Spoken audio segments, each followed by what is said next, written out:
लगी है, मगर भारत में अचानक ऐसा कुछ हुआ है जिसने हड़कंप मचा दिया है। अचानक हेलीकॉप्टर के आकार का एक बड़ा ड्रोन आकर गिर जाता है, जिसने हर तरफ अफरा तफरी मचा दी। लोगों में दहशत है। लोगों को लगा कि कहीं ये कोई मिसाइल तो नहीं आ गिरी। आसपास के इलाके में ऐसा माहौल बन गया कि लोग अपने घरों से बाहर नहीं निकल रहे। ऐसे में सवाल सबसे बड़ा यही है कि आखिर ये ड्रोन आया कहां से? क्या जानबूझकर इसे भारत की तरफ भेजा गया?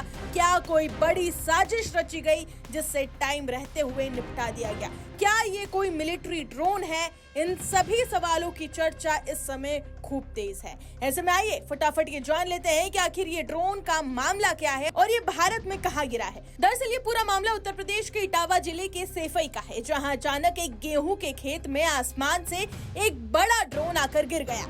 ड्रोन इतना बड़ा था कि लोगों ने उसे हेलीकॉप्टर जैसा बताया। जैसे ही ग्रामीणों ने इसे देखा, इलाके में डर और अफरा तफरी फैल गई। लोगों को लगा कि कहीं कोई बम या फिर खतरनाक मिसाइल तो नहीं आ गिरी। कुछ ही मिनटों में वहां सैकड़ों लोगों की भीड़ जमा हो गई, लेकिन डर इतना था कि कोई भी उसके करीब जाने की हिम्मत नहीं कर रहा था।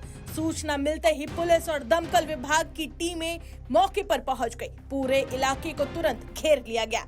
ग्रामीणों को सख्त हिदायत दी गई कि ड्रोन से दूर रहे, क्योंकि ये साफ नहीं था कि इसमें क्या है और ये कहां से आया है। तब तक ये मामला किसी बड़ी साजिश जैसा लग रहा था, लेकिन जांच में जो सामने आया उसने कहानी को पूरी तरह से ही बदल दिया।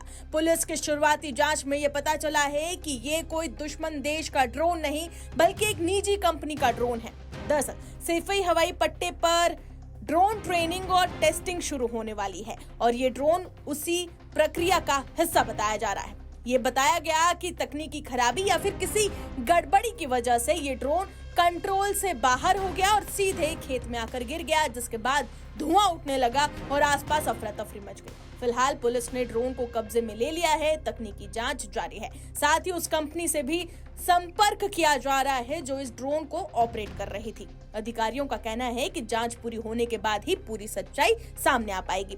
तो जो मामला शुरुआत में एक बड़ी साजिश जैसा लग रहा था, वो एक तकनीकी खराबी का मामला निकलता हुआ नजर आ रहा है। लेकिन सवाल अब भी बाकी है कि क्या इतनी बड़ी मशीन की टेस्टिंग के दौरान सुरक्षा में चूक हुई है, और अगर हाँ तो जिम्मेदारी किसकी होगी? देखना यह होगा कि जांच में आगे क्या कुछ निकलकर सामने आता है।